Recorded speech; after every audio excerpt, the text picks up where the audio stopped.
Dan kami juga masih mengundang Anda berpartisipasi bersama kami di telepon interaktif di 021391 di 5201 dan juga ada WhatsApp interaktif di 0812 di 1398 di 3749 seperti yang tertera di layar televisi Anda. Dan saat ini kami sudah terhubung dengan Bapak Halimas Tansil selaku Fund Manager PT Majoris Asset Management melalui Zoom. Kita akan langsung sapa saja. Halo, Pak Halimas, selamat sore. Apa kabar, Pak? Ya, selamat sore Mas David. Kabar baik di sini, Mas. Terima kasih Pak Halimas sudah meluangkan waktu di IDX Channel. Pak Halimas, baru saja kita saksikan bersama-sama ini era APBN makroekonomi di 2023, pertumbuhan ekonomi di 5,3%. Tadi juga ada lithium minyak, pergerakan nilai tukar rupiah. Dan tadi pagi Presiden Joko Widodo juga sudah menyampaikan kondisi terkini ekonomi Indonesia. Secara keseluruhan, ekonomi kita masih cukup baik di tengah ketidakpastian global. Bagaimana Anda melihat posisi ini, Pak Halimas, terutama bagi investor asing terutama mengenai kondisi makroekonomi Indonesia dengan sisa waktu di 2022 dan 2023 mendatang? Ya, baik. Jadi mungkin kalau bagi investor asing tentu akan membandingkan Indonesia dengan negara lain ya. Kita lihat so far Indonesia dibanding negara lain kebanyakan ya, terutama di emerging market, termasuk Indonesia ini termasuk yang ekonominya masih bisa dibilang tahan banting gitu ya. Artinya di negara lain inflasi sudah tingginya susah dikontrol, tetapi di sini inflasi masih bisa dijaga oleh pemerintah sehingga tidak terlalu membuat para pelaku pasar kaget gitu ya atas perubahan harga-harga yang terjadi secara internasional gitu.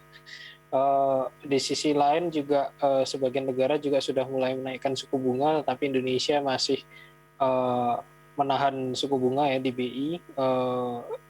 Tujuannya untuk memang supaya lebih mudah untuk bertumbuh ya. Jadi intinya membantu pemerintah untuk supaya ekonomi ini bisa lebih cepat pulih. Jadi menurut saya dibandingkan dengan negara lain, makro Indonesia ini termasuk yang bagus begitu.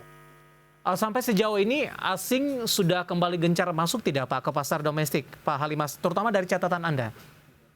Ya, kalau di pasar saham saya lihat memang asing sudah mulai masuk kembali ya, sudah ada mulai net foreign flow. Walaupun secara 2022 sebenarnya juga dari sejak kemarin mungkin di Mei Juni kan sempat asing keluar sebagian, tapi masih net inflow sebenarnya. Dan Agustus ini juga saya lihat juga masih ada flow kembali masuk ya di equity market. Baik, Pak Halimas, kalau kita kaitkan dengan pergerakan indeks harga saham gabungan di sepanjang perdagangan hari ini, volatilitas ini masih cukup tinggi. Tadi sempat menyentuh ke level 7.147, level tertinggi. Kemudian sempat bergerak ke zona merah, bahkan meninggalkan level 7.100-an. Namun, berapa jam jelang penutupan di sesi kedua hari ini, tampaknya indeks harga saham gabungan berbalik arah ke zona hijau, level 7.100-an. Masih mampu dipertahankan sampai sejauh ini. Bagaimana analisis Anda, sikap dari investor kalau kita perhatikan dari pola pergerakan indeks harga saham gabungan di sepanjang hari ini?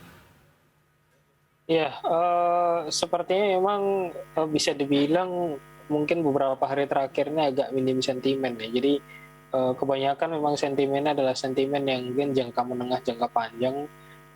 Dan pasar saya lihat masih cenderung wait and see ya, terutama untuk mungkin soal BI rate ya, di Agustus ini akan seperti apa, karena di banyak negara lain sudah mulai menaikkan suku bunga tapi Indonesia masih menahan, dan konsensus analis sebagian besar mengatakan BI rate tetap harus naik di tahun ini gitu ya, di semester 2 ini.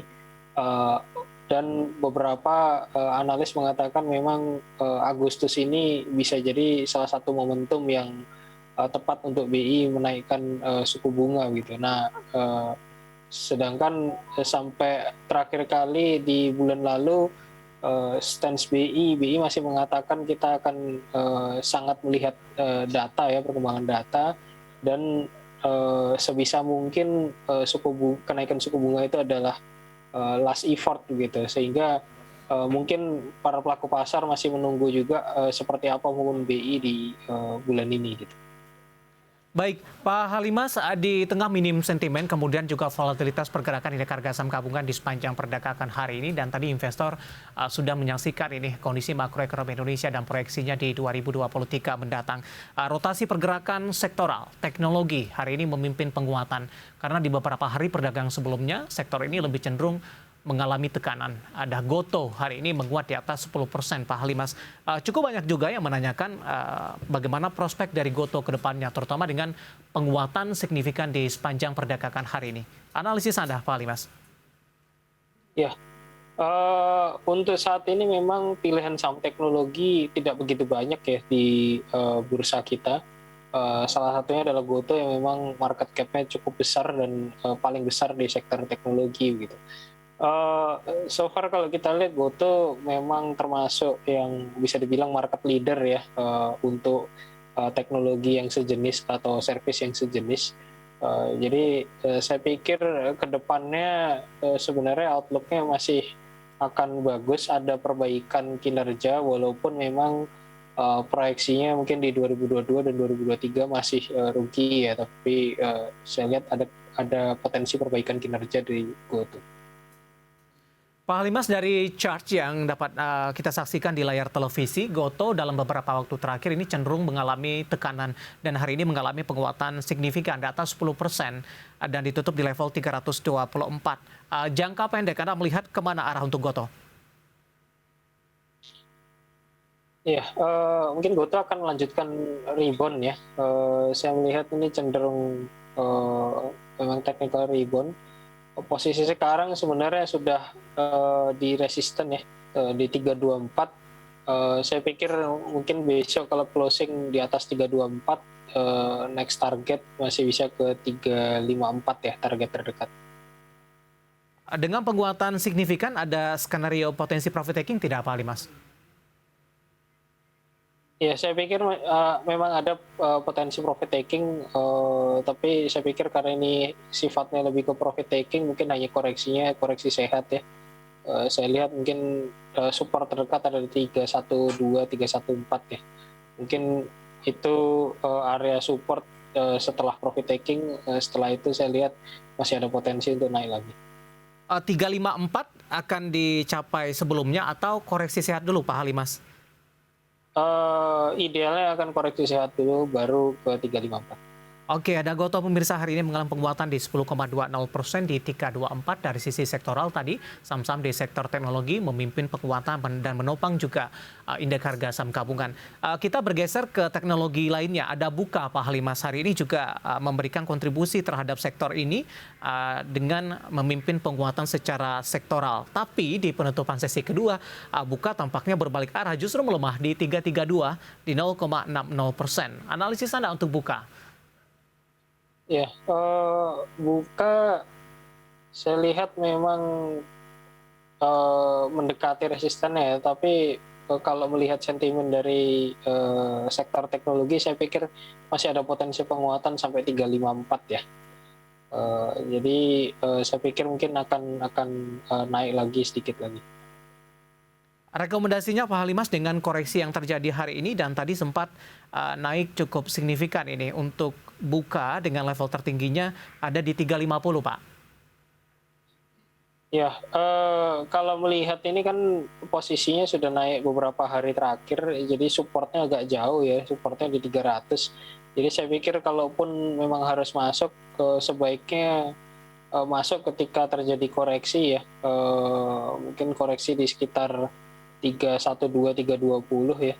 Tapi kalau tidak ke situ dan sudah terlanjur menyentuh TP ya sudah, lewatkan saja, nanti cari peluang yang lain. Baik, selain dari Buka dan Goto, kita akan coba singgung juga untuk WIRG, Pak. WIRG juga sudah merilis kinerja mereka cukup baik di semester pertama dan kebetulan pertanyaan masuk juga menanyakan WIRG ini dari Bintaro ini. Mohon analisisnya dan prospek untuk WIRG, jangka pendek dan jangka menengah, Pak Halimas. Iya, WIRG ini bisnisnya kan cenderung di metaverse environment ya. Saya melihat memang ada prospek, tetapi mungkin butuh waktu ya kalau kita lihat secara fundamental untuk mengembangkan lingkungan metaverse gitu. Tetapi kalau mungkin secara teknikal saya lihat ada support di 540 ya. Selama itu nggak dijebol ke bawah, saya pikir mungkin ada potensi kembali naik lagi ke 630. Jadi mungkin ditunggu saja di 540 nanti. Ditunggu di 540 hari ini melemah cukup dalam 5,08% dan ditutup di level 560, tidak cukup jauh dari level 540. Secara teknikal pelemahan yang terjadi hari ini seperti apa Pak Halimas? Cukup dalam, hampir auto reject bawah di 5,08%? Iya, saya melihat ini memang karakternya WRG kalau turun lebih agresif daripada kalau naik ya. Jadi saya pikir ini sepertinya masih dalam karakter koreksi yang wajar di WRG.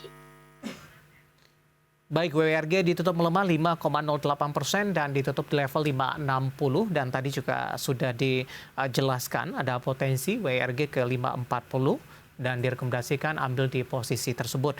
Ada WRG, kemudian juga Buka dan Gotoh yang hari ini naik signifikan dan lagi-lagi keputusan investasi tetap ada di tangan para investor dan trader pasar modal Indonesia. Pak Halimas, di tengah volatilitas pergerakan indeks harga saham gabungan ini, kita akan coba sunggung dari perbankan big cap ini tampaknya gaungnya agak sedikit berkurang ini Pak. Bagaimana Anda melihat pergerakan dari perbankan big cap, terutama dalam sepekan terakhir Pak Halimas? Ya, saya pikir gerakan sepekan terakhir cenderung koreksi yang menurut saya koreksi sehat ya, koreksi wajar. Toh karena memang secara fundamental sebenarnya big banks ini masih tergolong baik ya. Diproyeksikan memang masih akan membukukan credit growth sehingga ada net interest income growth juga gitu ya. Result kemarin sampai semester 2 juga rata-rata inline ataupun sedikit di atas ekspektasi ya. Jadi kita lihat ke depannya juga masih ada potensi growth, mungkin hanya butuh koreksi sehat saja, terus kemudian nanti akan naik lagi. Rekomendasi untuk sementara Pak Halimas paling tidak untuk jangka pendek untuk beberapa saham perbankan big cap ini? Ya mungkin yang bisa mulai dilirik ke BBRI ya, saya lihat karena BBRI terkoreksi duluan ya dibanding yang lain. Jadi mungkin di sekitar harga sekarang ataupun kalau masih turun lagi 2-3% juga masih layak untuk dikoleksi. Baik, hari ini BBRI melemah di 0,47% di 4280 pemirsa dan lagi-lagi keputusan investasi tetap ada di tangan para investor dan trader pasar modal Indonesia. Pak Halimas, nanti kita akan coba lihat saham-saham pilihan apa saja yang Anda rekomendasikan di tengah volatilitas pergerakan indeks harga saham gabungan. Pertanyaan di WhatsApp interaktif kami sudah cukup banyak yang masuk, nanti kita akan coba ulas satu persatu dan pemirsa kami akan segera kembali sesaat lagi.